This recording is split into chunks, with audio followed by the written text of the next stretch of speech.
Hoje a gente vai mergulhar numa história que, olha, parece um thriller político, mas na verdade é quase um manual sobre como o poder opera hoje em dia. Uhum.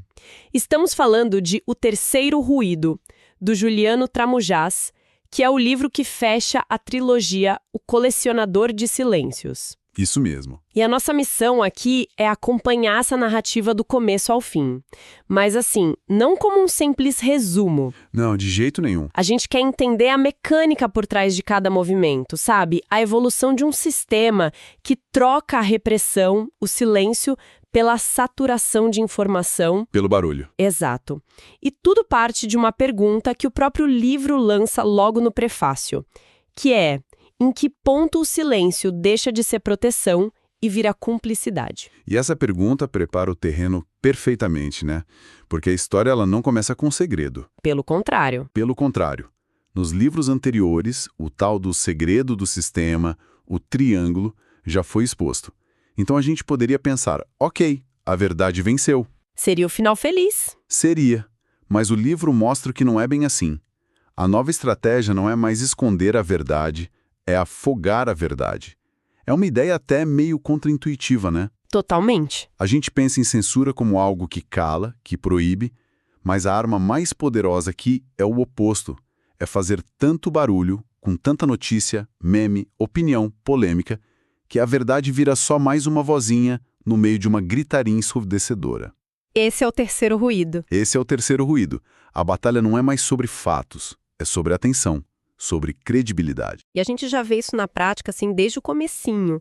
No capítulo de abertura, Administração de Percepção, o protagonista, o Rafael, ele já sente os primeiros ataques. E o que eu acho fascinante é que não são ameaças, não são processos. Não é nada direto. Nada. São piadas, são vídeos editados de um jeito inteligente, artigos com tom de preocupação, sabe? A estratégia não é dizer que o Rafael tá mentindo. Não. Mas que ele é, sei lá, esquisito. Exatamente. É o que o livro chama de personificação da verdade. Se você não pode atacar a mensagem, você ataca o mensageiro. Sim. E a forma de atacar é muito sutil. O sistema começa a colar nele palavras como obsessão, isolamento, radicalização emocional. O objetivo não é fazer o público discordar dele. Não. É fazer o público sentir pena. E tem uma frase no livro que, nossa, é um soco no estômago. Diz que pena é a forma mais elegante de anular alguém. Caramba! Porque a pena desqualifica, sem precisar debater. Transforma um denunciante num coitado, num caso clínico. E essa estratégia de transformá-lo num caso clínico, ela chega no auge na armadilha do debate na TV. Ah, sim. Ele é convidado para um programa com um tema que parece ser super nobre: os limites da denúncia pública. Mas quando ele chega lá, ele percebe que não tem debate nenhum. É uma cilada. É um palco montado, um diagnóstico público, e ele é o paciente. Os outros convidados não discutem as ideias dele, discutem ele. E a edição do programa depois é a pá de cal, né? Cortam as respostas, mostram só as hesitações dele e a manchete no dia seguinte é que ele evita respostas diretas. Pois é, isso mostra o método do triângulo na sua essência. O sistema não precisa inventar uma mentira completa, do zero. Ele usa o que o livro chama de fragmentos humanos. Fragmentos humanos? Isso. Pedaços de verdade. Um gesto de desconforto. Uma frase incompleta. E usa isso para construir uma mentira muito maior, muito mais convincente. O objetivo é esse: transformar o Rafael, que é a voz da denúncia, em só mais um ruído irritante no fundo da sala. Ok, então a gente entende essa primeira camada. A estratégia é desmoralizar, é isolar o alvo principal. Mas, e quando isso não basta? O que o sistema faz? Aí a gente vê a aposta subindo, e de um jeito bem cruel, quando o foco muda para pessoas próximas a ele. Sim, aí entramos na segunda fase da operação, que o livro chama de o preço do eco. É uma lógica perversa, mas muito, muito eficaz. Uhum. O sistema percebe que atacar o Rafael diretamente pode acabar criando um mártir. Então ele começa a mirar no entorno. O caso do Paulo, um servidor do Arquivo Central que ajudou o Rafael, é o exemplo perfeito disso. Verdade. O Paulo dá uma declaração super honesta, mas que, pinçada pelo sistema, é usada para descrevê-lo como uma coitada, uma vítima do estilo invasivo e da obsessão do Rafael. Ou seja, eles usam o próprio amigo para validar a caricatura que eles criaram do protagonista. E o Paulo não é punido oficialmente, ele não é demitido, nada disso. Não, claro que não. Mas ele é isolado, marginalizado no trabalho. A mensagem para todo mundo é claríssima. É exatamente essa a função do eco. Cada pessoa próxima ao Rafael que é atingida serve como um aviso sonoro e visível para o resto da sociedade. É um recado. É um recado. A mensagem é: ficar perto desse cara tem um custo alto. O sistema não precisa sujar as mãos com violência física. A violência é o desgaste, o isolamento é a morte social. É uma coerção que não deixa hematoma, mas quebra o espírito. E essa tática fica ainda mais sofisticada quando o alvo é alguém com credibilidade pública, né? Com certeza. É o que acontece com a professora Ana Lemos, uma figura super respeitada que o livro até chama de o rosto do barulho. Ela não é uma ativista radical, pelo contrário, é conhecida pela ponderação. Como é que se ataca alguém assim? O método é cirúrgico. Primeiro, eles atraem para um debate público o mesmo tipo de arena controlada. A mesma armadilha. A mesma. Durante o debate, ela é provocada sutilmente, com perguntas capciosas, até que num momento de frustração, ela diz uma frase complexa sobre engajamento que termina com: neutralidade também pode ser escolha. E aí eles pegam só esse pedaço. Só esse pedaço. Fora de contexto, a frase vira um slogan radical e a máquina de desinformação pega esse recorte e repete a exaustão. E de uma hora para outra, a acadêmica superponderada vira um símbolo de extremismo. A complexidade do pensamento dela vira uma caricatura. É achatada, simplificada. E aí vem o golpe final. Sim. Vazam a informação de que um instituto onde ela trabalhou, 10 anos atrás, recebeu um financiamento de uma fonte controversa. Mesmo que não tenha nada a ver com ela. Nada a ver. O financiamento era legal, público, não tinha relação com o trabalho dela, mas a manchete cria a associação. O objetivo não é provar que ela é criminosa, é só plantar a semente da dúvida, sabe? Torná-la suspeita. E a suspeita já é uma condenação. Para o sistema, já é. Ela está neutralizada. Ver tudo isso acontecendo primeiro com ele, depois com os amigos e agora com uma figura pública como a Ana Lemos, leva o Rafael a uma conclusão que muda o jogo todo. Ele percebe que não dá para vencer o sistema jogando pelas regras dele. Porque o sistema é o dono do tabuleiro, do juiz e da edição. É aí que ele decide agir sem mediação. Esse é um ponto de virada fundamental na história. A decisão dele é fazer uma transmissão ao vivo, pela internet, sem filtro nenhum. E a sacada genial é que o objetivo dele não é se defender das acusações. Não, porque isso seria cair na armadilha. Exato. Seria cair na armadilha, que é mantê-lo ocupado explicando o passado. O objetivo dele é expor o método. E é exatamente o que ele faz. Durante a live, ele meio que vira um professor dissecando a estratégia do triângulo obtuso. É incrível essa parte. Ele mostra os recortes de vídeo da professora Ana Lemos e logo depois mostra o vídeo completo, com contexto. Ele pega os artigos sobre ele e aponta o uso das palavras-chave: obsessão, isolamento. Ele até mostra um arquivo antigo contra ele mesmo. Sim, para mostrar como a dúvida foi construída. Ele não está dizendo, eu sou inocente. Ele está dizendo, é assim que eles fazem qualquer um parecer culpado. E a reação do sistema é o que valida tudo, né? No meio da transmissão, eles tentam derrubar o sinal. E isso, ao vivo, para milhares de pessoas, é a prova definitiva de tudo que o Rafael estava falando. A tentativa de silenciar prova o ponto dele. Exatamente. A tentativa de silenciá-lo se torna a maior prova de que ele estava certo. É um erro de cálculo brutal do triângulo. Mas um sistema como esse não aceita uma derrota pública. A resposta vem rápida, e de uma forma que eleva as apostas a um nível pessoal e aterrorizante.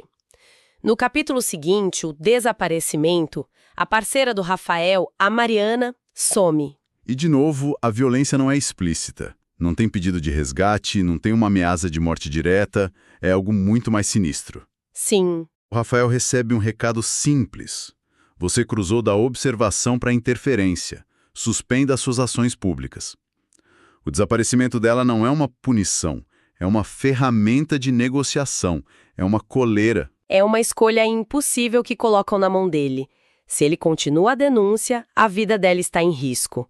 Se ele para, o sumiço dela vira o eco definitivo. Um aviso permanente para qualquer outra pessoa. Exato. Ele vira cúmplice do silêncio para proteger quem ele ama. E a estratégia do Rafael aí é surpreendente. Ele obedece. Publicamente, ele some do mapa. E para o Triângulo, isso é uma vitória. Eles acham que o calaram, que a tática da coerção funcionou. Mas, na verdade, ao se retirar para o silêncio, o Rafael ganha o recurso mais precioso que ele não tinha: tempo e foco. exato. E aí a gente entra na fase fora do alcance. Escondido com o aliado dele, o Ícaro, ele deixa de ser um alvo que só reage e vira um investigador proativo. Uhum. Eles começam a cavar as origens do Triângulo.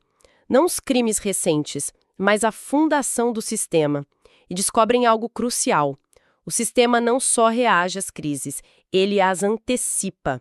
Encontram backups antigos, documentos reescritos, mostrando que o método foi ensaiado em crises passadas. É um momento de virada intelectual para ele. Tem uma frase no livro que resume isso perfeitamente. O barulho ensina o método, mas o silêncio ensina o erro. Nossa, que frase. Enquanto ele estava sob os holofotes, ele só viu o método do sistema em ação. Agora, no silêncio, ele começa a encontrar as falhas, as rachaduras na fundação. E ele encontra uma, pequena, quase invisível. A fenda. É um erro de linguagem, um detalhe técnico numa nota interna deles, né? Exato. Basicamente, a nota tinha uma defesa antecipada, uma resposta para uma acusação que ainda não tinha sido feita publicamente. Isso prova que o sistema sabia do seu próprio ponto fraco e já tinha preparado uma linha de defesa antes mesmo de ser atacado. E o jeito que eles expõem isso é brilhante. Eles não fazem um escândalo, Nada. não acusam ninguém, publicam uma análise técnica fria do erro de linguagem no fórum de especialistas. A denúncia é tão sutil que só quem é de dentro do sistema entende a gravidade. E isso gera um movimento inesperado. Outros técnicos, de dentro do próprio Triângulo, que percebem a falha, começam a vazar mais informações, de forma anônima, discreta. O que força o sistema a reagir, e como um animal grande e acuado, ele reage com força excessiva. Sempre. Enquanto falam mais, eles mandam uma figura que era intocável, um diretor chamado Eduardo Koller, vir a público para demonstrar força e desmentir tudo, mas ele fala demais. Ele fala demais e com uma arrogância. No esforço de negar o problema, ele acaba confirmando a coordenação entre diferentes instituições que deveriam ser independentes. Ele, sem querer, entrega o organograma do Triângulo ao vivo. Que erro! A tentativa de apagar o fogo joga um galão de gasolina na fogueira. E a partir daí, o que a gente acompanha é o início de um colapso em cadeia, mas não por um ataque de fora, e sim por implosão. Sim. O vazamento de uma ata de reunião, no capítulo O Ponto Sem Retorno, mostra que o consenso interno do Triângulo rachou. Alguns defendem uma abordagem, outros, outra. O sistema, que era uma máquina coordenada, vira um monte de gente desesperada batendo cabeça. Esse é um ponto crucial que o livro explora. Sistemas autoritários raramente caem por causa de um herói solitário, sabe? Eles caem quando perdem a coesão interna, a desconfiança se instala. Uhum. Ações desesperadas levam a mais erros e a crise de credibilidade que eles tentaram criar para o Rafael agora é um problema interno deles. E é nesse caos que alguém de dentro, o insider, decide que é hora de pular do barco. E essa é a exposição definitiva em quando alguém fala. O insider não vem a público para apontar um culpado.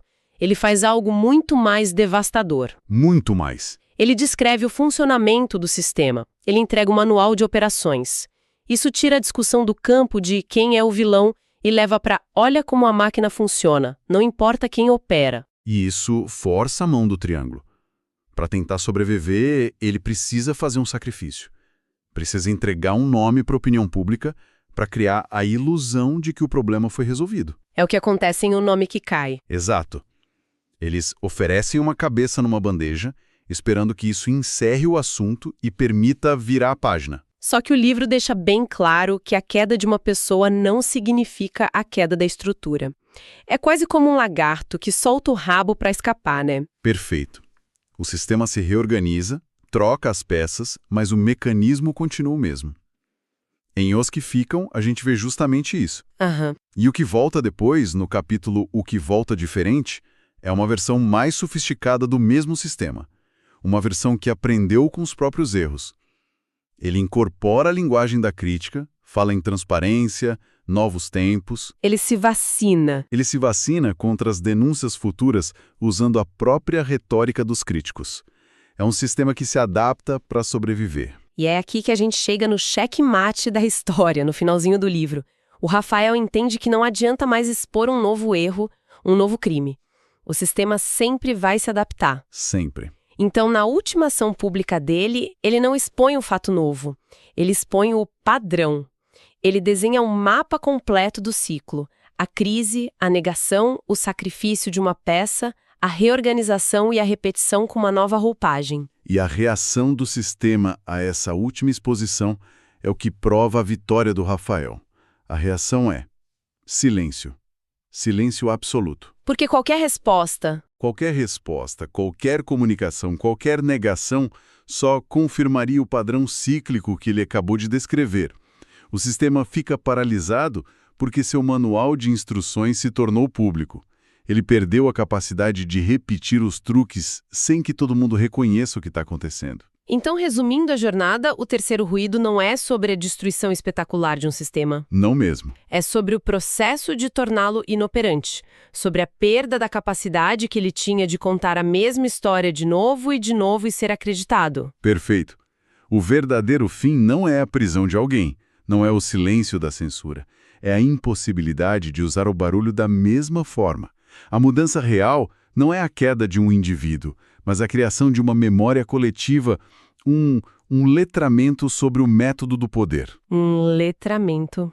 Gostei disso. Que impede que o ciclo se repita da mesma maneira. O sistema pode até continuar existindo, mas ele se tornou previsível, transparente e um truque de mágica, depois que é revelado, nunca mais tem o mesmo efeito. E isso deixa uma reflexão final que vai muito além da ficção, eu acho.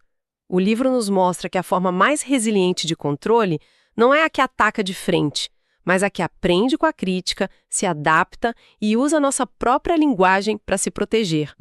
A questão que fica pra gente é, como é que a gente reconhece esses ciclos quando eles operam fora das páginas de um livro, disfarçados com nomes como maturidade institucional, busca por consenso ou simplesmente evolução natural das coisas?